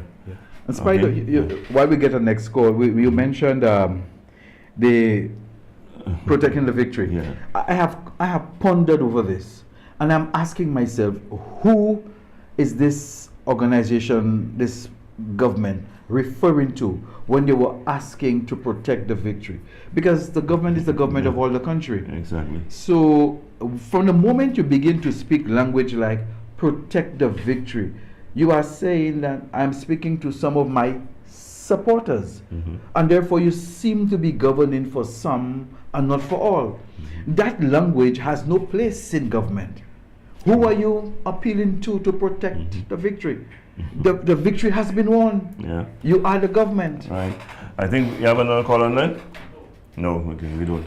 Yes, I fully agree with you, because at the end of the day, you see, that's what they don't make the distinction where right now you're a politician in a campaign and so on, but once you win the election, you become the government of St. Lucia, not the government of the St. Lucia Labour Party, like they say. And these are the misnomers that creep into our politics, that cause the poor performance of politicians and the country. For instance, you have a leader of the opposition. The leader of the opposition does not represent only the opposition in the country or the people who did not vote for the government. The leader of the opposition represents everyone in the country. When a government has a bad policy and the opposition opposes it and the opposition is successful in its opposition, it means the entire country is saved from a bad policy. And similarly, when the government has a good policy, the good policy benefits everyone. It doesn't only benefit their supporters. So we have to really step back and look at our governance processes, what is at stake, and understand that nation building requires politics, but it is not supposed to be so divisive. Okay, Titus, I think we've run out of time. Before we end, let me just give you, the next couple of minutes for you to have your last say. Thank you very much for the opportunity, and let me congratulate you. I didn't know it at the start on the 1 year anniversary. I know the political leader did very early, so I want to congratulate you on that. And let me say, Spider, that I feel very, very confident as a member of the United Workers' Party that we have a team assembled there that is ready, capable, and able and committed to work in the interest of all St. Lucians. And many share that view. And we have men and women of goodwill. I believe that the population of St. Lucia, they're not foolish. I respect St. Lucians. Many look down and say, oh, these people only forget. No. I have watched St. Lucians who never went to school move from carrying bananas on their head to applying spray, to applying chemical, to doing things, to learning how to put ribbons, and they can't read and write. So our St. Lucians are intelligent people. So these intelligent people out there, I know they are listening. I know they are reading the tea leaves. They can decipher between a little block a hole policy and a policy for all. The people of Babonneau, I want to thank them in advance for the confidence that they have and will demonstrate at the polls as soon as the Prime Minister gets the courage to call the polls. I believe that I feel the love, I feel the support, I feel that the people really are ready for change. Change is coming soon, positive change, and I can't really wait for the general elections for us to bring the bacon home and for our party to be in office to guide this beautiful country. Yes, and let me just endorse one of the things that you said. I think, and many St. Lucians share that view, that the United Workers' Party has put together a remarkable team, and I think I'm in a position to speak on it because I've been a part of 5 teams, and I'm telling you, I'm unfortunately not part of the team, but I have not seen a better team. And I think that will augur very well for us in this country in terms of our development. And I, as a St. Lucian who has no option, and when I say I have no option because I have only one passport, I look forward to a better St. Lucia so that I, my family, my future generations, all my friends and everyone in St. Lucia can enjoy a much better life. We know we can do better. They can. And we have seen better days. What obtains now is not ideal. So let me say to all of my viewers and listeners, those of you who called in tonight, let me thank you very much as we went through our first anniversary. I look forward to the coming year of even greater things and better things for Like It Is. I hope that we grow from strength to strength, as I said in the beginning, and that this program will become a staple for St. Lucians, where I will provide you with the relevant information that is of concern and interest to you, St. Lucians. I want to thank those of you in the diaspora, as always, who have tuned in every week. I want to thank you for the support that you've provided. Those of you who sent in congratulatory messages, thank you very much. And ladies and gentlemen, let me just remind you that tomorrow, Tuesday, from 10 a.m., we're going to have the weekly United Workers' Party press briefing. On Thursday morning, you're going to have Meet the Opposition, or as the new candidates like Titus and the guys like to tell me, it is Meet the Government in Waiting. That is from 9 o'clock in the morning. On Sunday, the usual Sunday Live, but this time we are going to be in Castries East. That is something to look forward to.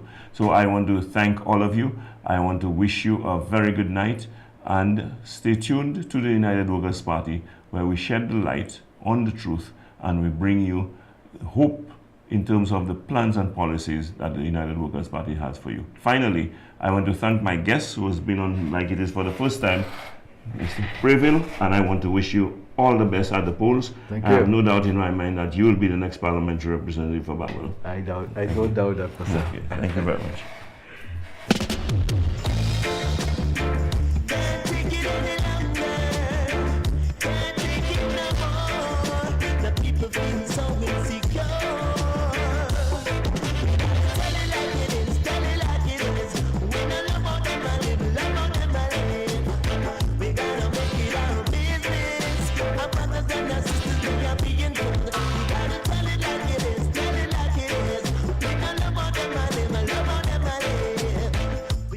opinions expressed on this TV program by the hosts, guests, and callers are solely their opinions and responsibility. The views and opinions of Hot 7 TV or its affiliates.